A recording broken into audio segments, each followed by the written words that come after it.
हां, मला जरूर माहिती मिळाली आहे. एक अतिशय सविस्तर असं एक प्रेझेंटेशन आणि जिल्ह्यामध्ये महिलांच्या वेगवेगळ्या जनजागृती तर हा विषय वेगळा आहे, पण एक समज प्रवर्धक म्हणून काय करते. पूर्वीच्या राज्य सरकारचा तो विषय होता. आता त्याचं स्टेटस काय आहे ते बघायला लागेल. पण मी एकच गोष्ट सांगते की देशामध्ये पण आणि आत्ता आपल्याकडे महाराष्ट्रामध्ये सुद्धा, महाराष्ट्र देशामध्येच येतो, देशामध्ये आजच्या मितीला महिलांना सुरक्षा आणि सन्मान देण्याकरता अतिशय उत्तम कायदे आहेत. कायद्यांच्या मध्ये काही कमी नाही आहे. कायदे उत्तम आहेत. हे कायदे महिलांचं रक्षण करू शकतात. पण राज्य सरकार एखादा विशेष महिलांच्या करता अजून कायदा आणत असेल तर चांगली गोष्ट आहे.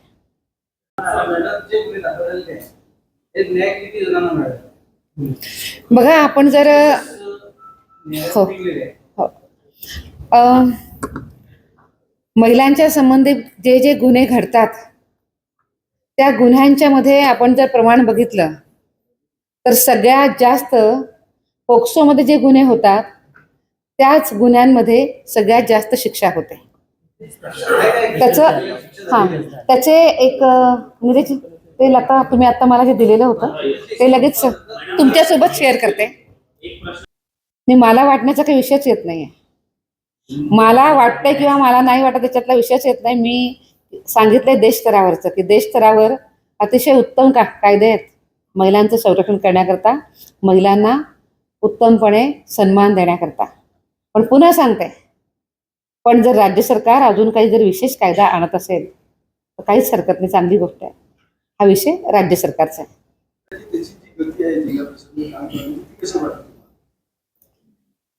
2-3 गोष्टी मला जाणवल्या आहेत. सगळ्यात महत्त्वाची गोष्ट म्हणजे मला सेल्फ हेल्प ग्रुपची जी आता एवढे मोठे अभियान चालू आहेत, हे अभियान इथं खूप चांगलं चाललंय. उत्तम पद्धतीनं आपल्याकडं महिला सेल्फ हेल्प ग्रुपच्या माध्यमातून पुढे येत आहेत. मला त्यांचा जो कॉन्फिडन्स जो बूस्ट होतो आहे आणि ज्या पद्धतीने त्या निर्णय प्रक्रियेमध्ये सहभागी होत आहेत. आज मी त्यांना भेटले. मीटिंग सुरू करण्यापूर्वी मी काही जिल्ह्यातल्या सेल्फ हेल्प ग्रुपच्या महिलांना भेटलेले आहे. त्यांचा जो कॉन्फिडन्स वाढला आहे तो बघून मला खूप बरं वाटलंय. दुसरी गोष्ट मी ते पण त्याही बद्दलही बोलते. एक ही गोष्ट मला खूप चांगली वाटली आहे. दुसरं सगळ्यात महत्त्वाची गोष्ट, प्रधानमंत्री आवास योजनेचा पण मी आढावा घेतला. पहिल्या टप्प्यामध्ये जे आवास योजना मंजूर झाली होती, जवळपास ती कामं आता बुलढाणा जिल्ह्यामध्ये पूर्ण झाली आहे. दुसरा टप्पा सुरू होतो आहे आणि त्या आवास योजनेच्या ज्या काही महिला आहेत त्यांच्याशी पण मी निवडक काही महिलांशी मी बोलले आहे आणि आवास योजनेचं पण काम मला चांगलं वाटलं आहे. मात्र जलजीवन मिशनच्या माध्यमातून जी योजना चालते आहे, हर घर नल से जल, त्याच्यामध्ये अजून काम करण्याची मला गरज पण वाटते आहे. आणि मला असं पण सांगण्यात आलं आहे की आता सध्या लगेचच त्याच्याकरता फंड्स उपलब्ध नाही आहेत. अर्थातच ही महिलांच्याकरता योजना असल्यामुळं आणि त्याच्यामुळे महिलांचं जीवनमान उंचावतं, महिलांचा त्रास कमी होतो अशी ही योजना असल्यामुळे अर्थातच याच्याबद्दल मी ज्या व्यवस्था आहेत त्या व्यवस्थांच्याबद्दल त्यांच्याकडे मी नक्कीच बोलेन की अशा पद्धतीने फंड्स कमी आहेत तर ते फंड्स दिले गेले पाहिजे.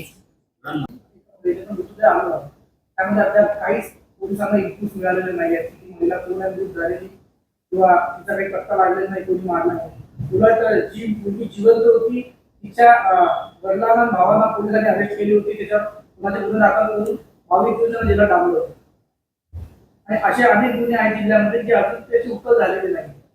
त्यासाठी महिला आयोग काही प्रयत्न करतात त्यांच्या स्तरावर पॅरलल तपास संदर्भात किंवा मग काही उपाययोजना आहेत का राज्यात किंवा देशात अशा पद्धतीने? मला थोडं तुम्ही नंतर ब्रीफ कराल हे सगळं झाल्यानंतर. पण मी एकच सांगते की आमच्याकडे फार उत्तम व्यवस्था आहे त्याच्याकरता. राष्ट्रीय महिला आयोग आमच्याकडे वर्षाला लाखाहून अधिक कंप्लेंट्स आमच्याकडे येतात आणि या देशातल्या वेगवेगळ्या कानाकोपऱ्यांमधून येतात.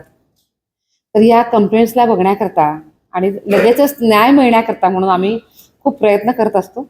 पण सगळ्याच महिला काही दिल्लीपर्यंत आमच्यापर्यंत पोहोचू शकत नाही. मग त्यामुळे आम्ही राष्ट्रीय महिला आयोग आपके द्वार नावाची एक जनसुनावणी सुरू केली आहे. ही जनसुनावणी आम्ही सगळ्या राज्यांच्या मध्ये करतो. जेव्हा राज्यस्तरावर करतो त्यावेळेला जनसुनावणी करता माझ्यासोबत सगळे महत्त्वाचे अधिकारी तिथं येत असतात. आम्ही ती राजधानीच्या स्तरावर करतो राज्यांच्या, त्याशिवाय डिव्हिजनल लेवलचं जे मोठं गाव आहे तिथं पण आम्ही करतो. आणि गरज पडल्यास जर खूप जास्त केसेस जर असतील तर आम्ही जिल्हा स्तरावर सुद्धा करतो. आणि या जनसुनावणीचा खूप चांगला परिणाम मिळतो. मला तुम्हाला फक्त एकच छोटंसं उदाहरण सांगायचं आहे की आत्ताच मार्च महिन्यामध्ये आंतरराष्ट्रीय महिला दिवस झाला. आंतरराष्ट्रीय महिला दिवस कमिशन कसा साजरा करणार?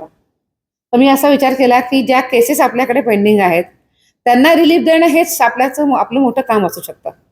आणि आम्ही एक आठवडा ठरवलं होतं की तो आठवडा आम्ही संपूर्ण देशभरामध्ये जनसुनावण्या करू. या जनसुनावण्या राष्ट्रीय महिला आयोगाने केल्या आहेत, पण राष्ट्रीय महिला आयोग जो राज्याचा महिला आयोग आहे त्यांना पण सोबत घेऊन चालतो. आम्ही मिळून जनसुनावण्या केल्या आणि अवघ्या 5-6 दिवसामध्ये आम्ही 25,000 केसेस आम्ही ऐकल्या आहेत. या 25,000 केसेसपैकी 15,500 केसेस सुटल्या आहेत. त्या महिलांना दिशा मिळाली, त्यांना न्याय मिळालेला आहे. आणि 10,000 केसेस ज्या राहिलेल्या आहेत त्या लगेच होत नाहीत, त्या ऑन प्रोसेस असतात. कित्येक ठिकाणी जेव्हा फॅमिली मॅटर्स असतात त्यावेळेला ते फॅमिली मॅटर्स लगेच हो किंवा नाही असे क्लोज नाही होत. नवरा बायकोंना खूप समजवावं लागतं, त्यांच्या नातेवाईकांना समजावं लागतं. पण आम्ही त्याच्यामध्ये पण कालमर्यादा नक्की केलेली आहे. आम्ही असं म्हटलं की ज्या उरलेल्या राहिलेल्या केसेस आहेत त्या टप्प्याटप्प्यांनी येणाऱ्या 6 महिन्याच्या आत त्या पूर्ण कराव्यात. अशा पद्धतीने आम्ही प्रयत्न करत असतो आणि महिलांना दिलासा देण्याचा खूप प्रयत्न करतो. आजपर्यंत गेल्या 10 महिन्यामध्ये राष्ट्रीय महिला आयोगाच्या माझ्या 1,400 जनसुनावण्या झाल्यात. मी 1,400 जिल्ह्यांमध्ये मी जाऊन आलेले आहे. म्हणजे अशोक खराब प्रकरणानंतर तुमच्याकडे अध्यक्षपद आलं आणि त्या मागच्या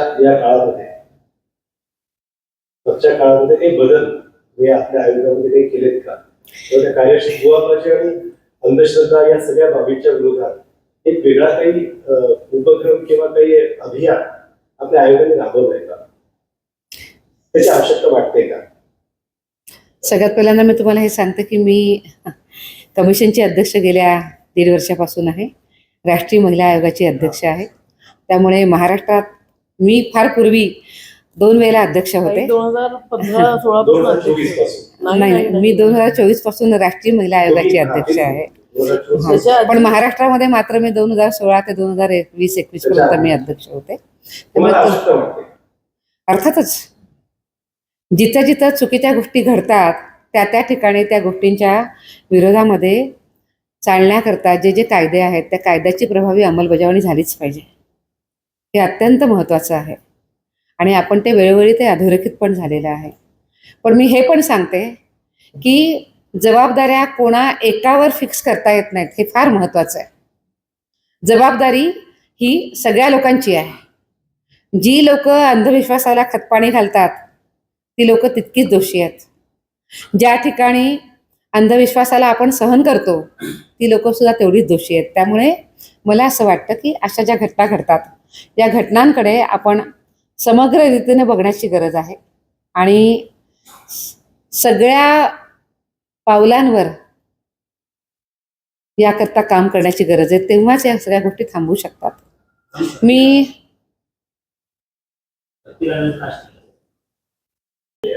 त्याच्यामध्ये महिलांवरच्या अत्याचाराचं प्रमाण किंवा महिलांवरच्या आपत्तीजनक काही बोलणं हे अजूनही सोशल मीडियावर तर आपण बंधनच नाही आहे. ज्या रील्स येतात किंवा काही आपण दूरदर्शन किंवा चित्रपटाला थोडी काही बंदी आणू शकतो किंवा काही याच्यासाठी उपाय काय करता येतील? दररोज रील्स मधून महिलांवर वेगवेगळ्या आपत्तीजनक सगळ्या गोष्टी येत आहेत. त्याच्यासाठी काय कायदे असतील माहिती, पण आता याच्यावर बंधन कशा? महिलांच्या बद्दल जे बोललं जातं ना हलक्या शब्दांमध्ये, हे तर खूपच वाईट आहे. किंवा त्यांच्यावर कमेंट्स केल्या जातात, त्यांच्याबद्दल गाणी लिहिली जातात, खूप सहजतेने वाईट शब्दांच्या मध्ये बोललं जातं. राष्ट्रीय महिला आयोग हे कधीच सहन करत नाही. आत्तापर्यंत राष्ट्रीय महिला आयोगानं मी अध्यक्ष झाल्यानंतर आम्ही याच गेल्या काही दिवसामध्ये अशा अनेक लोकांवर आम्ही कारवाई केली. आम्ही जे ज्यांचे शो असतात, अशा समय रैना, रणवीर इलाहाबादी, इतकंच नव्हे तर त्यानंतर बादशाह, मोठे गायक आहेत, पण इतकंच नाही तर संजय दत्त, नोरा फतेही, या सगळ्यांवर राष्ट्रीय महिला आयोगानं कारवाई केली. त्यामुळे हे होऊ नये म्हणून आम्ही कारवाई करत असतो. आम्ही समाजामध्ये जाऊन फक्त कारवाई नाही करत, तर याबद्दल कित्येक वेळेला संवेदनशीलता पण लोकांची गेलेली असते किंवा लक्षातच येत नाही की आपण वाईट बोलतोय. अशा वेळेला लोकांच्या मध्ये जाऊन त्यांची संवेदनशीलता वाढवण्याचं सुद्धा काम करावं लागतं. असे अनेक कार्यक्रम राष्ट्रीय महिला आयोग करत असतो. मला असं वाटतं की सगळ्यांनी हे ठरवण्याची गरज आहे की महिला कोणी असू देत, ती आपली आई असते, आपली पत्नी असते, आपली बहीण असते, आपली मुलगी असते, आपण बोलताना तिच्यासमोर कसं बोलू हे विचार करून जर आपण बोललो तर नक्कीच महिलांना लाज वाटेल. अशा प्रकारचे शब्द आपल्या तोंडून जाणार नाहीत. हो. आणि त्यामध्ये ज्या समित्या नेमलेल्या आहेत त्या समित्यांचं ऑडिट बंधनकारक केलं, पण त्या समित्यांच्या बैठकाच होत नाही. कागदोपत्री ऑडिट केल्या जातात, त्याची जबाबदारी जिल्हाधिकारी आहे. परंतु त्या समित्यांच्या बैठका होत नाही, फक्त कागदोपत्री सह्या घेऊन. याच्यासाठी आपण काय करतो?